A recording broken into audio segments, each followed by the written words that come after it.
There is a Maisa, a Jewish folk story about a husband and a wife who were asked by a young man at a train station what time it was. "Get away from here," yelled the husband. "Why don't you tell him the time?" wonders the wife. "Well, for this, I will need to get my pocket watch, and you know it's made of gold. He will see that we are well to do people. He will want to know if we have a daughter. Then we'll have to say that we do. Then he will ask us to marry her. And do you think that we will let our Sarah marry such a schlimazele? Well, I will have to chase him away. So you know what? I just wanted to save the time we would have to waste on all of these conversations and chase them away right away." People usually foresee the consequences of their moves. And if they don't like these consequences, they refrain from these moves. Those who don't like religion often attribute faith to people's weaknesses.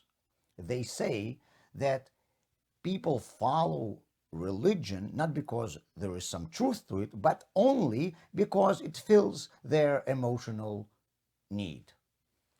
Sigmund Freud, known for his disdain for religion, claimed that it emerged from feelings of helplessness in the face of the forces of nature.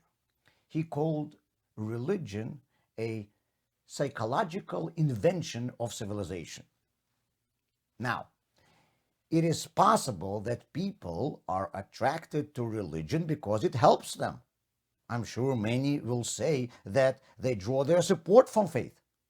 But I have a question about those who deny God's existence and don't follow religion. Maybe they also do it on an emotional basis.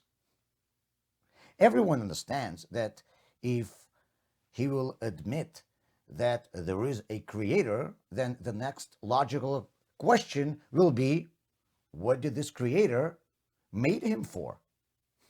If a person admits that religion has some validity, then he will have to follow its laws. And giving up shrimp is very hard. A person will have to start observing Shabbat, attending a synagogue.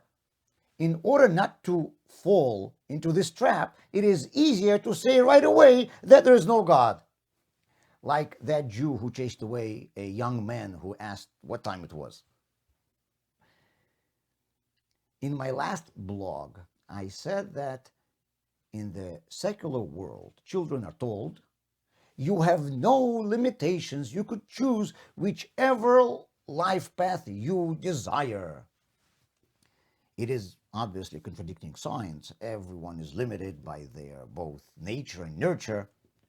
As opposed to the secular world, Torah recognizes that we all have restrictions, and it encourages us to see who we were born to be and use it to the maximum.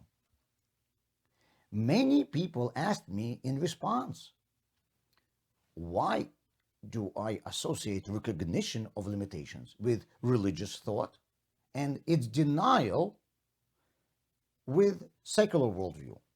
It's a very good question. The secular world is forced to deny that everyone is limited because their ideology corners them this way. If I admit that my genes and my environment are restricting me, then I must think that it is possible that these obstacles can be so big that I will not be able to achieve anything in my life at all.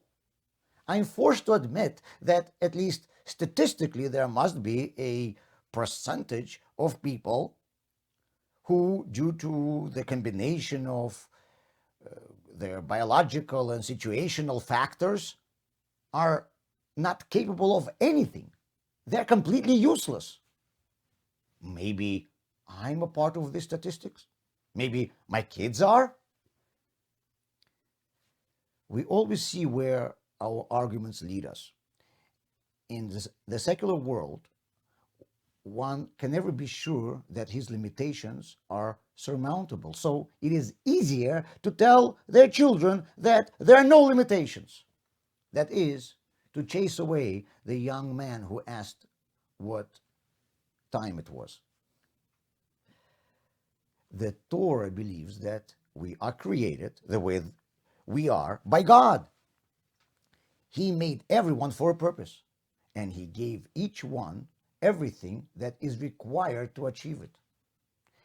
We all have our limitations, but these limitations are also created by the same God with the same purpose in mind.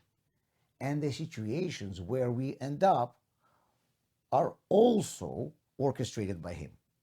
Therefore, unlike those who do not believe in the Creator, we are not afraid to admit that we have limitations.